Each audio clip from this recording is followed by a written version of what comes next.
ketemu lagi dengan saya Sinta dari Oke Food. Saya adalah survivor COVID yang terkonfirmasi positif di bulan Juni kemarin.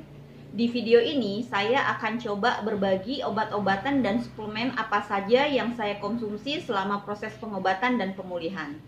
Sebelum saya mulai dengan sharing saya ingin mengingatkan kembali ke semuanya bahwa keberadaan virus ini bukan hoax ya. Dampak kesehatan yang ditimbulkannya juga nyata dan kami sekeluarga sudah merasakannya. Jadi jangan lupa untuk selalu terapkan protokol 3M, memakai masker, mencuci tangan, menjaga jarak semaksimal mungkin. Jangan pasrah menunggu giliran karena kita tidak pernah tahu bagaimana respon tubuh dan antibodi kita, orang tua atau keluarga dan kerabat kita jika akhirnya terinfeksi virus ini.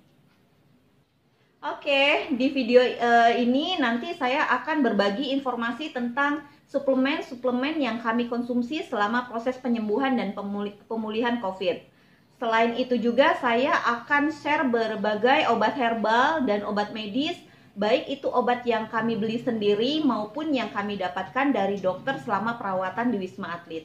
Nanti juga akan saya infokan beberapa alat bantu yang perlu kita persiapkan jika kita atau ada keluarga yang terinfeksi virus COVID.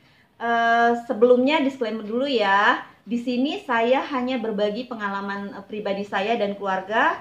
Jadi apa yang saya sampaikan di sini bukan rekomendasi untuk siapapun, apalagi dijadikan bahan referensi atau rujukan. Oke, sekarang kita mulai dengan suplemen ya. Suplemen ini kami konsumsi untuk meningkatkan stamina dan sistem imun tubuh agar antibodi kita bisa melawan virus COVID yang sudah masuk ke dalam tubuh kita. Yang pertama ada Habatul Sauda. Ini Habatul Sauda.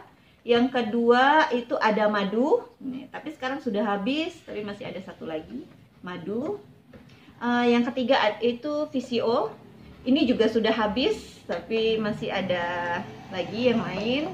Dan yang keempat adalah propolis. Kebetulan kami konsumsi yang dalam bentuk kapsul. Ini yang terakhir ada vitamin. Vitaminnya ada vitamin D, ini ada vitamin E, dan ini ada vitamin C. Salah satu ya vitamin C-nya. Selanjutnya adalah obat-obatan herbal. Yang pertama Hutus Indi. Hutus Indi ini terbuat dari bubuk kayu India dan memang sudah digunakan untuk pengobatan penyakit yang terkait dengan paru sejak zaman Nabi Muhammad. Kalau tidak salah ada hadis yang menjelaskan terkait hal ini. Memang rasanya sangat pahit. Kalau obat-obatan tradisional Indonesia mungkin mirip dengan Sambiloto atau Brotowali. Selain versi bubuk, alhamdulillah ada kerabat yang memberikan Hutus Indi dalam versi kapsul dan madu. Yang kedua, ini adalah obat flu atau herbal Cina. Obat ini sangat, ini obatnya. Obat ini cukup populer terutama di kalangan para penderita COVID. Memang sempat ada kontroversi, tapi sekarang sudah ada kemasan baru yang sudah berbahasa Indonesia dan terdaftar di Badan POM. Itu kemasan baru. Di awal saya mengkonsumsi obat ini sesuai dengan dosis yang tertulis, yaitu 3 kali sehari, sekali minum 4 tablet. Tapi waktu itu rasanya badan saya jadi kurang nyaman. Akhirnya per sekali minum saya konsumsi 2 tablet saja. Tapi saya merasa obat ini memang cukup efektif untuk membantu menghilangkan gejala-gejala yang muncul, terutama batuk dan flu. Yang ketiga adalah, yang terakhir, ini adalah Immunacof. Cara minumnya diseduh seperti jamu. Yang saya rasakan obat ini menyegarkan badan, sangat efektif untuk mengatasi gejala lemas akibat COVID, juga sangat membantu untuk melegakan saluran pernapasan. Immunacof. Karena obat dan suplemennya lumayan banyak, supaya nggak bingung dan bisa diminum dengan teratur, sebaiknya dibuat berjadwal. Ini adalah contoh jadwal yang dibuat suami saya saat masih sendirian di Wisma Atlet sebelum diminta untuk tidak minum obat-obatan herbal dan suplemen dari luar yang belum terbukti khasiat dan dampaknya secara klinis. Untuk pemulihan, kami mengkonsumsi obat-obat herbal seperti Hutus Indi dan Immunacof. Juga suplemen-suplemen seperti Habatul Sauda, madu, propolis, dan VCO. Meski sudah sembuh, Suplemen-suplemen ini sepertinya tetap akan kami perlukan untuk menjaga sistem imun agar antibodi kita selalu siap jika sewaktu-waktu harus melawan virus COVID yang bisa datang lagi kapan saja tanpa kita duga. Selanjutnya saya akan share info obat-obatan yang kami terima saat di Wisma Atlet. Ini adalah bungkus obat-obatan dari Wisma Atlet yang masih kami simpan. Ini ada yang pertama, ini ada azithromycin, ini ada antibiotik. Terus ada oseltamivir, ini antivirus. Ini ada acetylcysteine, ini sepertinya obat untuk saluran pernafasan. Selain itu kadang paracetamol juga diberikan kalau kita ada keluhan demam atau sakit kepala. Selama di Wisma Atlet kita juga diberikan beberapa suplemen seperti multivitamin bermerek seperti ini B-Cefort, ini ada vitamin D. Vitamin D-nya juga ada. Terus ada vitamin C dan zinc. Ada juga sirup multivitamin untuk anak saya. Sirup multivitaminnya. Untuk zinc ini kebetulan saya dan anak saya nggak cocok karena langsung mual. Jadi akhirnya kami tidak minum obat ini lagi. Ini zincnya. Selain itu ada satu obat lagi, tapi karena tidak dikemas, jadi kami tidak tahu namanya dan itu obat untuk apa. Bentuknya seperti mirip kapsul minyak ikan, tapi warnanya merah. Obat-obatan di sana dikemas seperti ini ya, satu kemasan ini untuk satu orang, untuk satu kali dimakan, ada nama, nomor kamar, dan juga diambil di ruangan perawat di setiap lantai 3 kali sehari. Itu ada namanya Josiko, kamar nomor 05.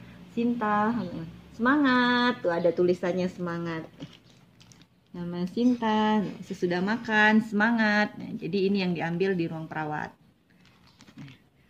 Oh iya, sebelum berangkat ke Wisma Atlet, kami juga sempat menyiapkan beberapa obat-obatan untuk menghilangkan gejala-gejala yang bisa dibeli bebas di apotik, seperti ada paracetamol, paracetamol untuk sakit kepala, untuk demam juga bisa, Neosep atau Rinos untuk flu. Ini ada Diapet juga untuk diare, Antasidal untuk Panadol tadi untuk sakit kepala, Amobroxol untuk obat batuk. Untuk detailnya nanti bisa cek di bagian deskripsi di bawah ya. Selain obat-obatan dan suplemen, juga ada beberapa alat bantu yang perlu kita siapkan jika kita atau ada anggota keluarga yang terkonfirmasi COVID.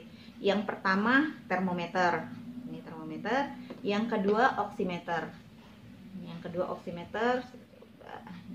Ini fungsinya adalah untuk mengecek saturasi atau kadar oksigen di dalam darah kita. Normalnya angkanya berada di kisaran 95 atau 100%. Untuk yang isoma di rumah, alat ini dapat berfungsi sebagai alarm tanda bahaya. Kalau angka saturasi sudah mulai di bawah 95, segeralah ke rumah sakit agar kita agar mendapatkan pertolongan sedini mungkin. Ini normal ya.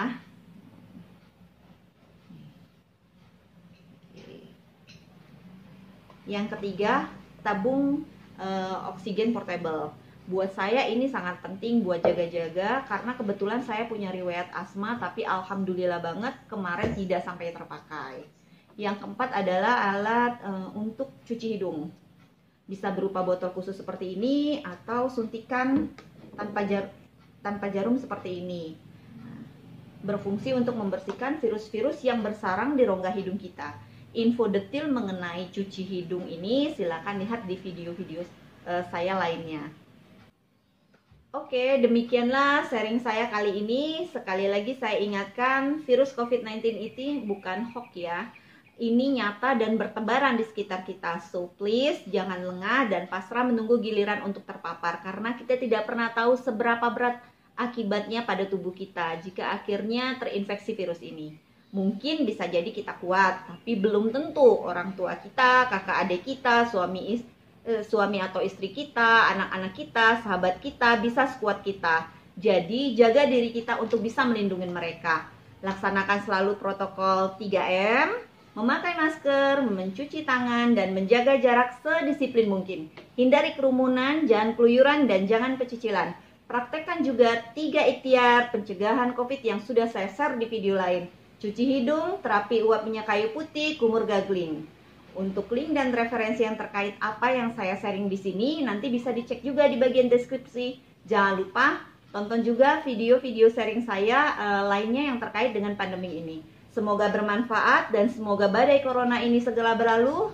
Sehat selalu dan sampai ketemu di video lainnya. Bye!